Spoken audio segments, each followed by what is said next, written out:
হৃদ ভাইয়ের চলে যাওয়ার দিকে কিছুক্ষণ চেয়ে রইলাম আমি। মানুষটা বড়ই অদ্ভুত প্রকৃতির। এরপর সারা রুম হেঁটে ছবিগুলো দেখছিলাম, কত সুন্দর করে ফ্রেম করে সাজানো। বিয়ের আগে তো আমাদের দেখাই হয়নি, এত ছবি কোথায় থেকে সংগ্রহ করেছে সে। এরপর বেলকনিতে গেলাম, দেখি একপাশে একটা গোলাপ গাছ, কয়েকটা ফুল ফুটে আছে, বাকিগুলো এখনো কলি। আমি হাত বাড়িয়ে ছুতে যাব, তখনই মনে হলো হৃদ ভাই তো বলে গেছে তার ব্যক্তিগত জিনিসে হাত না লাগাতে। এসব ভাবতেই বাড়িয়ে নেওয়া হাতটা আবার গুটিয়ে নিলাম। ফোনের শব্দ কানে আসতেই হাতে থাকা ফোনটার দিকে তাকিয়ে দেখি আননোন নাম্বার থেকে কল। আপু কয়দিন আগে নতুন সিম কিনেছিল, হয়তো আপুই ফোন দিল। আমি ফোন রিসিভ করে কানে তুলতেই ওপাশ থেকে ছেলের কণ্ঠ ভেসে আসে। কুৎসিত ভাষায় একটা গালি দিয়ে বলল, তোর সাহস কি করে হলো অন্য কাউকে বিয়ে করার? কি বলেছিলাম তোকে আমি? তোকে আর তোর জামাই দুজনকেই মেরে দিব আমি। তোর বিয়ের স্বাদ আমি মিটাবো। আমি ফোনটা কানের কাছ থেকে দূরে সরিয়ে নিলাম। কি বিশ্রী ভাষা তার, শুনতেই গা রি করে ওঠে। এরপর কানের কাছে নিতেই লোকটা আরো কিছু বলতে শুরু করলো। এতদিন আমার ভালো রূপ দেখেছিস, এবার দেখবি আমার আসল রূপ। কলেজ খুললে আবার ফিরবি না বাড়িতে? ফিরবি তো, ক্লাস করতেও তো যাবি। তখন রাস্তা থেকে তুলে নিয়ে যাব তোকে, তখন দেখবো তোর কোন বাপ এসে তোকে বাঁচায়। ঘৃণায় ফোনটা কেটে দিলাম আমি। খুব কান্না পাচ্ছে আমার সাথেই কেন এমন হয়? ওই লোকটা কেন এভাবে আমার পিছনে পড়েছে? বাড়িতে থাকতেও ঠিকভাবে কলেজে যেতে পারতাম না ওই লোকটার ভয়ে, আর এখন বিয়ে করে এখানে এসেও তার শান্তি নেই। বাবা সবসময় বলতো আমাকে অনেক পড়াবে, আমি যত দূর চাই ততদূর আমার হাত ধরে একসাথে নিয়ে যাবে, উচ্চশিক্ষায় শিক্ষিত করবে আমাকে নিয়ে নাকি তার অনেক স্বপ্ন। আমরা দুই বোন ছিলাম বাবার চোখের মণি। আমাদের কোনো ভাই নেই দেখে বাবার সব স্বপ্ন আমাদের ঘিরে। আপু পড়ালেখায় তেমন একটা ভালো ছিল না, তাই ইন্টার পাস করে আর পড়েনি। এরপর আপুকে বিয়ে দিয়ে দেয়, কিন্তু পড়ালেখায় বরাবরই সিরিয়াস ছিলাম। তাই বাবা সবসময় বলতো আমাকে দিয়েই তার সব স্বপ্ন পূরণ করবে, কিন্তু ভাগ্যের কি পরিহাস। কলেজে উঠতেই আমার উপর চোখ পড়ে চেয়ারম্যানের ছেলে আসিফের। এরপর নানাভাবে উত্ত্যক্ত শুরু করে আমাকে। কোনো মতেই ফার্স্ট ইয়ার শেষ করে সেকেন্ড ইয়ারে কয়েকটা মাস পার করলো। এরপর সমস্যাটা আরো বেড়ে যায় আমায় প্রপোজ করার পর থেকে, যখন আমি তাকে রিজেক্ট করে দিয়েছিলাম, কারণ তাকে খুব ভয় লাগতো আমার। আর তারা খুব নষ্ট বললেও ভুল হবে না, বাবার পাওয়ার খাটিয়ে বেঁচে যায় সব সময়। রাস্তা থেকে তুলে নিয়ে রেপ করার হুমকিও দিয়েছিল ওই ছেলেটা। বাবা বাধ্য হয়ে চেয়ারম্যানের কাছে নালিশ করে, কিন্তু চেয়ারম্যান লোক দেখাতে ছেলেকে 2টা থাপ্পড় মারতো। এরপর আবার সেই আগের মতোই ডিস্টার্ব করতো। আর গতকাল কলেজ থেকে ফিরেই শুনলাম আমার বিয়ে, তাও হৃদ ভাইয়ের সাথে। হয়তো বাবা আমাকে নিয়ে ভয়ে ছিল, তাই হুটহাট এমন সিদ্ধান্ত নিল আমাকে না জানিয়ে। এখন ভয় হচ্ছে প্রচুর, বাড়িতে গেলে কি করবে সে? আমি কি এক্সামটা দিতে পারবো না ঠিকভাবে? এর মাঝেই মামি এসে কাঁধে হাত রাখতেই আমার সারা শরীর কেঁপে উঠলো। তখনও আমার শরীর একটু একটু কাঁপছে। মামি আমার দিকে ভ্রুকুচকে তাকিয়ে বলল, কিরে আরশি মা আমার, কাঁপছিস কেন? আর তোকে এমন অস্বাভাবিক দেখাচ্ছে কেন? কিছু হয়েছে? ভয় পেয়েছিস? আমি নিজেকে স্বাভাবিক করার চেষ্টা করে মাথা ঝাঁকিয়ে না সূচক জবাব দিলাম। মামি আমার দিকে চেয়ে আবার বলল, কি হয়েছে আমায় বল। হৃদ কিছু বলেছে? কিছু বললে বল, এক্ষুনি ওর হিরোগিরি বের করব। আমি কথা ঘুরাতে বললাম, না মামি, ও কিছু বলেনি, এমনি বাবা মায়ের কথা মনে পড়ছিল। আমার কথায় মামি একটু হাসলো, তারপর আমার গালে হাত রেখে বলল, তো এখন থেকে কি আমরা তোর বাবা মা না? কয়দিন পর তো বাবা মায়ের কাছে চলেই যাবি। আমি একটু হেসে মামিকে জড়িয়ে ধরলাম। এরপর তার সাথে খাওয়ার জন্য চলে গেলাম। খাওয়া শেষে রুমে এসে বসলাম, মাথায় নানান চিন্তা ঘুরপাক খাচ্ছে। বিষয়টা কি হৃদ ভাইয়ের সাথে শেয়ার করব, নাকি এখন এসব বলা ঠিক হবে না? এমনিতেও সে আমার সাথে প্রয়োজন ছাড়া তেমন একটা কথা বলে না। এখন এসব বললে হয়তো আমাকেই খারাপ ভাবতে পারে, না বলাই ঠিক হবে। কিছুক্ষণ পর রুমে আসলো হৃদ ভাই, ট্রাউজার ও পাতলা টি শার্ট পরা। তাকে দেখে আমার এক ডোজ ক্রাশ খেতে ইচ্ছা করছে, কিন্তু খাবো না। আমি এখন ওই মুডে নেই। চুপচাপ বসে আছি, তার দিকে তাকাচ্ছি পর্যন্ত না। আমাকেও যে প্রচুর ভাবের উপর থাকতে হবে। তবুও কপাল কুঁচকে তার দিকে চেয়ে বললাম, আজকে কি একসাথে ঘুমাবেন? হৃদের সোজা উত্তর, এত শখ নেই আমার, তাহলে আজকেও নিচে ঘুমাবেন? হৃদ বলল, জি না, আমার রুমে অনেক বড় সোফা আছে, আর আমি অন্যদের মতো নিজের বাপের বাড়ির পাওয়ার খাটিয়ে জামাইকে বা বউকে ফ্লোরে ফেলে রাখবো না। ওনার কথায় রাগ হলো আমার। অন্য কেউ বলতে আমাকেই বোঝালো সে। আমি জানতাম নির্ঘাতেই বেটা আমায় ওই বিষয়টা নিয়ে খোঁচা দিবে। কেন যে নতুন জামাইকে বাসরাতে ফ্লোরে ঘুমাতে বললাম, তাও আবার নিজের বাপের বাড়িতে। মনে মনে নিজের উপর খুব রাগ হলো আমার। হৃদ ভাইয়ের রুমে টেবিলের ছোট বক্সগুলোতে অনেকগুলো বই তাক করে রাখা আছে। এক পাশে ডাক্তারি বই আর অন্য পাশে কিছু উপন্যাসের বই, অথচ আসার পর থেকে এগুলোর দিকে চোখই পড়লো না আমার। হৃদ ভাইয়া ওখান থেকে একটা উপন্যাসের বই নিয়ে বেলকনিতে চলে গেল। আমি হাঁ করে তাকিয়ে রইলাম তার দিকে। বাব্বাহ, এই অনুভূতিহীন মানুষটা আবার উপন্যাসও পড়ে। আমি ছোট থেকেই খুব গল্পপ্রেমী, রাত জেগে গল্প পড়তাম আগে। আর উপন্যাস প্রেমীরা এমন অনেক বই একসাথে দেখলে খুশিতে পাগল হওয়াটাই স্বাভাবিক, এটা তাদের মনের খোরাক। ইচ্ছা করছে বইগুলো দেখতে, কিন্তু সে তো বলল তার জিনিসে কেউ হাত দিতে পারে না, তার অনুমতি নিয়েই পড়তে হবে। আর এখন মন মেজাজও ভালো নেই, প্রচুর চিন্তা ঘুরপাক খাচ্ছে মাথায়। আপাতত নিজেকে একটু বিশ্রামে নিতে হবে। চুপচাপ বিছানায় শুয়ে আছি আমি, মাথায় খুব চিন্তা ঘুরপাক খাচ্ছে। দুপুরের আগেও বাবা মায়ের সাথে ছিলাম, আর এখন তাদের জন্য প্রচুর চিন্তা হচ্ছে। ওই বাজে লোকটা বাবার কোনো ক্ষতি করবে না তো? খুব চিন্তা হচ্ছে আমার তাদের জন্য। আবার মনে হচ্ছে লোকটা যদি ঢাকায় চলে আসে, যদি হৃদ ভাইয়ের কোনো ক্ষতি করে। না, এসব কি ভাবছি আমি, চিন্তা যেন আমার পিছুই ছাড়ছে না। বেলকনিতে উঁকি দিয়ে তার দিকে তাকালাম, খুব মনোযোগ দিয়ে উপন্যাস পড়ছে সে। চিন্তাগুলো একপাশে রেখে চোখ বুজে রইলাম, এই বুঝি ঘুম এসে সব চিন্তা দূর করে দিবে। কিন্তু ঘুমও আসছে না আজ। কিছুক্ষণ পর বারান্দা থেকে রুমে আসে হৃদ ভাই। আমি ঘুমানোর ভান করে চোখ বুজে আছি, তিনি বইটা জায়গায় রেখে আমার পাশে এসে বসলেন। খুব মায়াময়ী দৃষ্টিতে আমার দিকে তাকিয়ে রইলেন কিছুক্ষণ। হঠাৎ ওনার এমন আচরণ মাথায় ঢুকছে না আমার। তিনি আমার গালে হাত রাখতে গিয়েও আবার হাতটা সরিয়ে নিল, হয়তো আমি জেগে যাব এটা ভেবে। তার এমন মায়াময়ী দৃষ্টি যেন আমার ভেতরে তোলপাড় সৃষ্টি করছে। কেমন যেন অস্থির অস্থির লাগছে আমার। কেন লাগছে তা জানি না, সবে 18তে পা দিলাম। এই বয়সটায় অনুভূতিগুলো খুবই ভয়ঙ্কর। তিনি আর কিছুক্ষণ এভাবে তাকিয়ে থেকে একটু ঝুঁকে আমার কপালে আলতো করে চুমু এঁকে দিয়েই উঠে গেলেন। তাকে দেখে মনে হচ্ছে চুমু দিয়ে বড্ড অপরাধ করে ফেলেছে সে চলে যাওয়ার পর চোখ খুলে তাকালাম আমি। ঠোঁটে অজান্তেই একটা হাসি ফুটে উঠল। মনে হচ্ছে সব চিন্তা দূরে ফেলে আমার মন পাখিরা ডানা ছাপটাতে শুরু করলো। এ কেমন অনুভূতি জন্ম হচ্ছে আমার মাঝে। সকালে উঠে দেখি হৃদ ভাই সোফায় বসে ল্যাপটপে কি যেন করছে।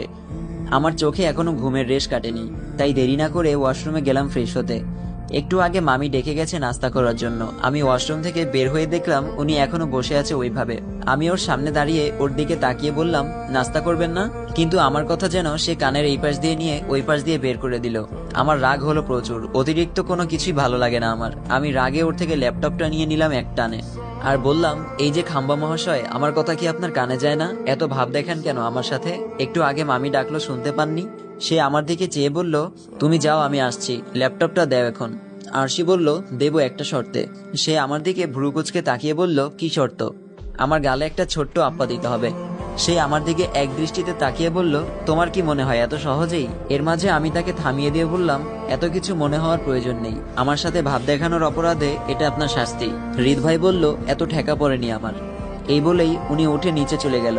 আমি তার দিকে তাকিয়ে রইলাম। ঘুমের মাঝে লুকিয়ে চুমু খেতে দোষ নেই, আর সরাসরি দিতেই তার দোষ। শিলা টেবিলে নাস্তা সাজিয়ে দিচ্ছে, আমরা সবাই একসাথে বসলাম নাস্তা করতে। মামা চলে যাবে তার অফিসে, আর কিছুক্ষণ পর হৃদ ভাই চলে যাবে হসপিটালে।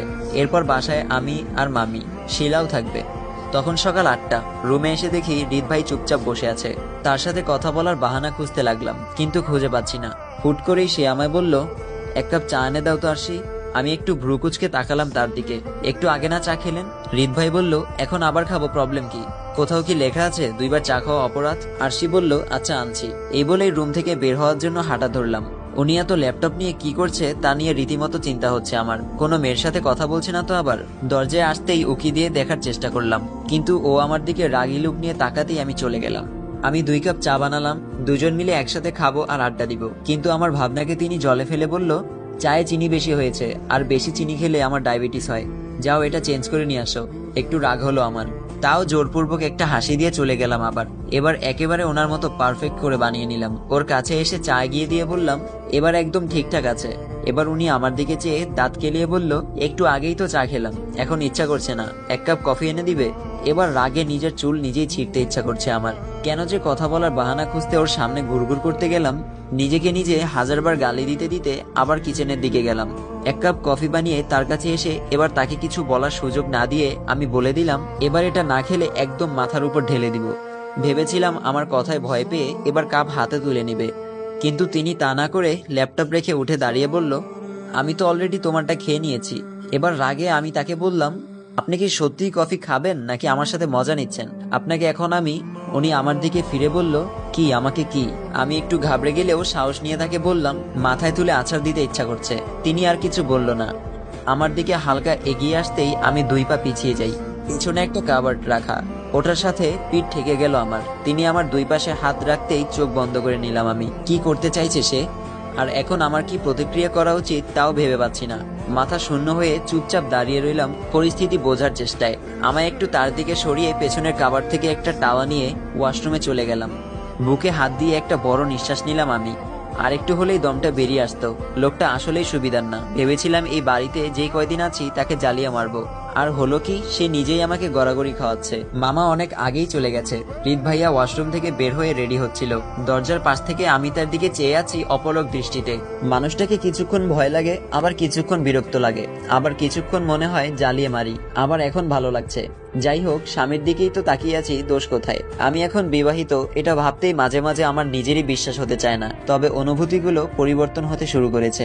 সে চলে যাওয়ার সময় মামি ডেকে বলল, বিকেলে সময় নিয়ে তাড়াতাড়ি আসবি, আরশিকে নিয়ে শপিং এ যেতে হবে। এখন থেকে ওর সব দায়িত্ব তো তোরই, আর এই কয়েকদিন ওর পড়ার জন্যও তো জামা লাগবে।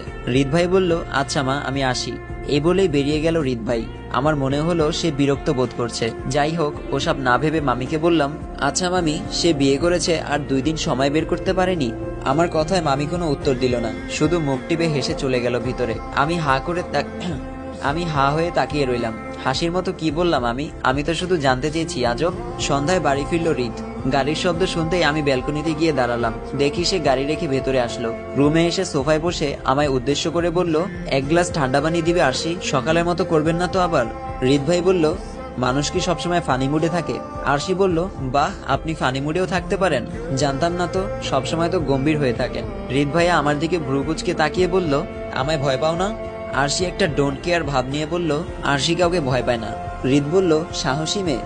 আরশি বলল, বলতে পারেন। হৃদ বলল, আচ্ছা দেখা যাবে। সন্ধ্যার পর আমরা বের হলাম। আজ নিজের স্বামীর সাথে শপিং করতে যাচ্ছি ভাবতেই কেমন অদ্ভুত অনুভূতি হচ্ছে। তিনি গাড়ি নিতে গেলেই আমি বললাম, গাড়ি কেন? হৃদ বলল, তাহলে কি আমার কাঁধে করে যাবে? আরশি বলল, নিতে পারবেন। আচ্ছা থাক, লাগবে না, রিকশায় যাব চলুন। রাতের আকাশের নিচে রিকশায় করে চড়ায় অনুভূতি অন্যরকম। চড়েছেন কখনো? হৃদ বলল, অনেক, তবে আমার কাছে তেমন একটা গভীর অনুভূতি কাজ করেনি। আরশি বিড়বিড় করে বলল, অনুভূতিহীন মানুষের আবার গভীর অনুভূতি? উনি ভ্রুকুচকে আমার দিকে চেয়ে বলল, কিছু বললে? আরশি একটু হেসে বলল, না কিছু বলিনি। কখনো গভীর অনুভূতি পাননি তাই তো? আজ পাবেন, চলুন। উনি আর কথা বাড়ালেন না, চুপচাপ আমাকে নিয়ে হাঁটা শুরু করলো। সে একটা রিক্সা ডেকে উঠে বসলো, আমিও পাশে উঠে বসলাম। রিক্সার সিট এতটা বড় না, তবুও আমাদের মাঝখানে দূরত্ব রয়েছে অনেক। তাকে দেখে মনে হচ্ছে যেন আমার সাথে তার শরীর লাগলে অনেক বড় ক্ষতি হয়ে যাবে তার। মানুষটার দিকে যতবারই তাকাই ততবারই অবাক হই। হুট করে খুব কাছে চলে আসে, আবার কিছু সময় তার হাবভাব দেখলে মনে হয় জীবনে মেয়ে মানুষ চোখেও দেখেনি। নিজেকে যতটা সাধু প্রমাণ করতে চায় ততটাও সাধু নয়। তাই এই 2 দিনে ভালোই বুঝতে পেরেছি আমি। বেটা বউ নিয়ে রিক্সায় উঠেছিস, এত ঢং করার কি আছে? আমি তার দিকে চেয়ে বললাম, আগে কখনো মেয়ে নিয়ে রিক্সায় উঠেননি? তার সোজা উত্তর, আস্তাগফিরুল্লাহ, তওবা তওবা। আমাকে তোমার ওই টাইপের ছেলে মনে হয়? পড়াশোনা করেই কুল পেতাম না, এসব আলগা পিরিত করার সময় কই? খোলা আকাশের নিচে চাঁদের কিরণ ছড়িয়ে পড়েছে চারদিকে। এর মাঝে নির্জন রাস্তায় রিক্সায় করে একটা কাপল যাচ্ছে। অনুভূতিটাই অন্যরকম। আমার কেন জানি ইচ্ছা করছে মাঝখানে দূরত্বটা দূর করে এক হাত জড়িয়ে কাঁধে মাথা রাখতে। আচ্ছা, রাখলে কি খুব বেশি অপরাধ হয়ে যাবে? সে কি রেগে যাবে নাকি লজ্জা পাবে? আচ্ছা, ছেলেদের লজ্জা পাওয়া মুখ দেখতে কেমন হয়? জড়তা কাটিয়ে একটু তার দিকে ঘেঁষে বসার চেষ্টা করলাম, কিন্তু সে আরেকটু দূরে সরে গেল। একটু বিরক্ত লাগলো আমার, রাগও হলো প্রচুর। এবার ইচ্ছে করেই ওর গায়ের সাথে গা লাগিয়ে বসলাম। হুট করে অদ্ভুত এক ভালো লাগা কাজ করছে আমার। ভালো লাগায় আসলে সময় লাগে না, একটা মুহূর্তই যথেষ্ট। এটা আগে বিশ্বাস হতো না আমার। ভাবতাম হুটহাট একজনকে কিভাবে ভালো লাগবে, এটাও কি সম্ভব? কিন্তু তাকে দেখে তা বিশ্বাস করতে বাধ্য হলাম। তাকে বলতে ইচ্ছা হচ্ছিল, আপনাকে আমার অনেক ভালো লাগে। হঠাৎ ভাবনার ঘোর কাটতেই দেখি সে পাশে নেই, রাস্তায় পড়ে আছে পা ধরে। আমার গা ঘেঁষে বসা থেকে সরতে গিয়ে টুপ করে নিচে পড়ে গেল সে। হাসি পাচ্ছে খুব আমার। অদ্ভুত এই মুহূর্তটা ভিডিও করে রেখে দিতে ইচ্ছা করছে, ভবিষ্যতে কাজে দিবে। আমার খুব হাসি পাচ্ছে আজ, কারণ হৃদ ভাইয়ের মুখটা একেবারে দেখার মতো হয়েছিল লজ্জায়। আসসালামু আলাইকুম। এখানেই শেষ হয়ে যায় অনুভূতি গল্পের পর্ব 2। সবাই ভালো থাকবেন, সুস্থ থাকবেন। আল্লাহ হাফেজ।